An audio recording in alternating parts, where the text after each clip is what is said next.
If you buy a coffee in Monrovia, Liberia, you'll most likely pay using US dollars. But your change will probably be a mixture of US dollars and Liberian dollars, which hold a lower value and act as small change. This dual currency system can be very difficult for Liberians, who might be paid in Liberian dollars but need to purchase imported food or other goods in US dollars. Why do US dollars circulate in Liberia? And how did this dual currency system emerge? Liberia was founded in 1822 as a colony for freed African Americans from the United States. Between 1820 and 1904, 16,000 African Americans migrated to Liberia. The migration was organised by the American Colonization Society and its subsidiaries, who issued their own coins and notes for migrants to use for supplies.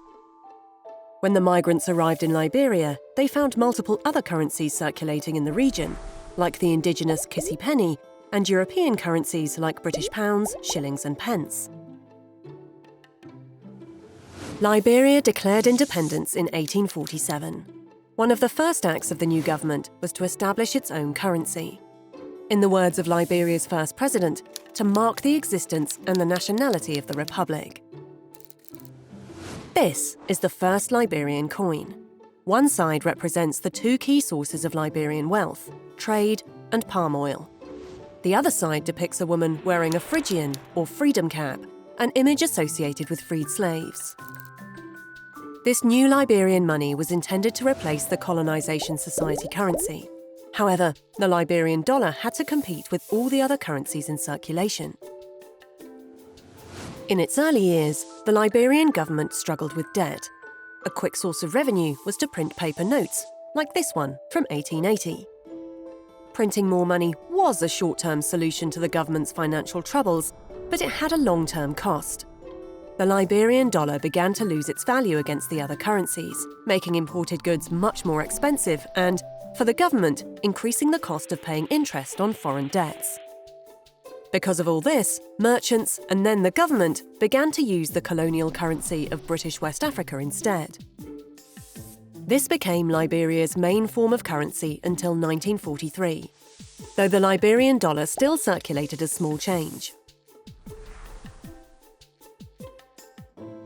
Even though they were using British West African currency, Liberia's economic relationship with the United States grew stronger during the 1900s. From 1912, the government's debt was in US dollars, while tax revenue was collected in British West African currency. Then, in the 1930s, the value of the pound dropped relative to the dollar. This made it hard for the government to pay the interest on its debts. Finally, with help from the US dollar replaced British West African shillings as the primary currency in circulation. Over the years, the Liberian government has tried to return to a single currency system based on the Liberian dollar. However, many people still use US dollars for everyday transactions.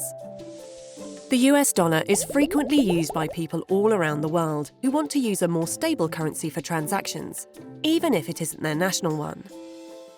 The story of the dollar in Liberia shows that this is nothing new. When a country adopts a foreign currency, it will have difficulty reversing the decision. Monetary history can tell us a lot about other broader kind of questions of history, questions of economic history, of political history, of social history. So in this case, there's a kind of standard argument in the monetary history of West Africa that development prospects of African countries were in part undermined by the use of colonial currencies. Liberia is an interesting case because it's one of the few places in Africa to remain independent through the colonial period. What the story of the Liberian dollar tells us is that while the Liberian government had the formal power to issue its own currency, it lacked the fiscal and political capacity to maintain it and maintain its value over time, leading to this adoption of a foreign currency. So it lets us think more about the exercise of power and sovereignty by countries in the developing world during the 19th century.